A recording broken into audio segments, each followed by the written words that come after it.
عيد سعيد وكل عام وانتم بألف خير. يا رب أيامكم كلها أفراح ومسرات. اليوم حابة أقدم لكم شنو سويت الأول يوم العيد ويا الديكور. تابعوني.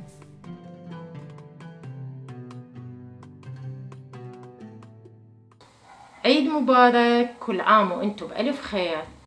وأكيد راح أبدي بميز الطعام حتى أجهزه وأرتبه، حتى ألتم أنا وعائلتي الحلوة بأول يوم العيد. أكيد على غدا العيد أو إفطار العيد مثل ما أنتوا تحبون.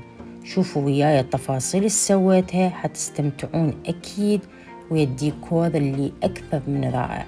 أحب لون الأبيض، حاولت أنسق لونين الذهبي والأبيض، أزيد عليها الشموع وأكيد جمال الإكسسوارات.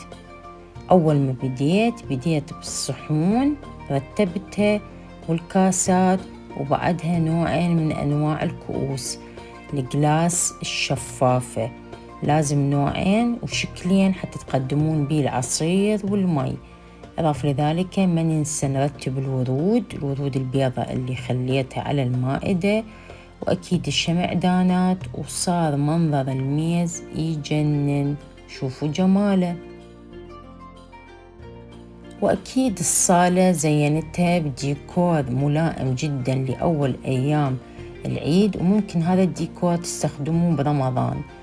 هاي الشكل الحلو أخذته من أمازون، معظم الأشكال أخذتها من أمازون، وبصعوبة ألاقي أشياء تلائم رمضان أو العيد هنا بأوروبا. أكيد هاي الجزادين الحلوة لبستها الريو تخلون بيها العيديات، ويا النشرة الجميلة العربية بيور.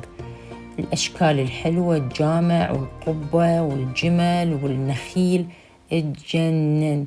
وأكيد ما نستغني بسفراتنا من يجون الضيوف على الشاي. عندنا الشاي والقهوة هو أهم شي. الكيك أكيد بالأعياد والمناسبات هو نمبر 1.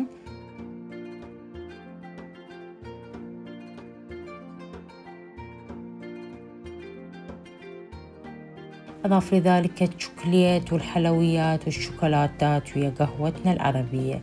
قدمتها ورتبتها ويا ترتيب هذا القور الشاي الرهيب اللي أخذته من أمازون.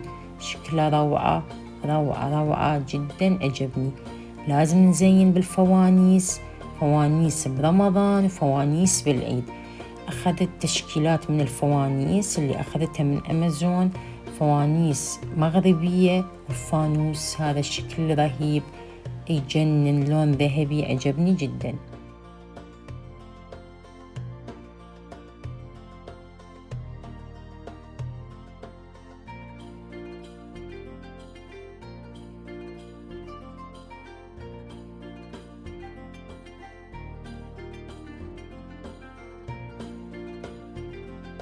فناجين القهوة ويا الترتيبات اللي حلوة، الترتيبات العربية ويا الديزاين العربية. رمضان كريم وعيد سعيد، وأشكال القبة والجامع والهلال، ورتبت بيها الحلويات حسب انتو شو تحبون تقدمون لضيوفكم.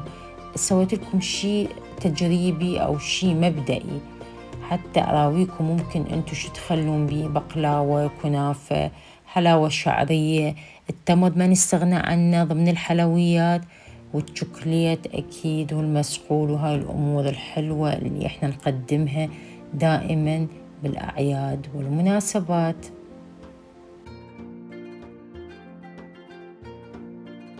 وهذا هو الشكل النهائي للبوفية مالتي. أتمنى عجبتكم وأخذتوا شوية من الأفكار اللي قدمتها. أشوفكم فيديو ثاني إن شاء الله. باي باي.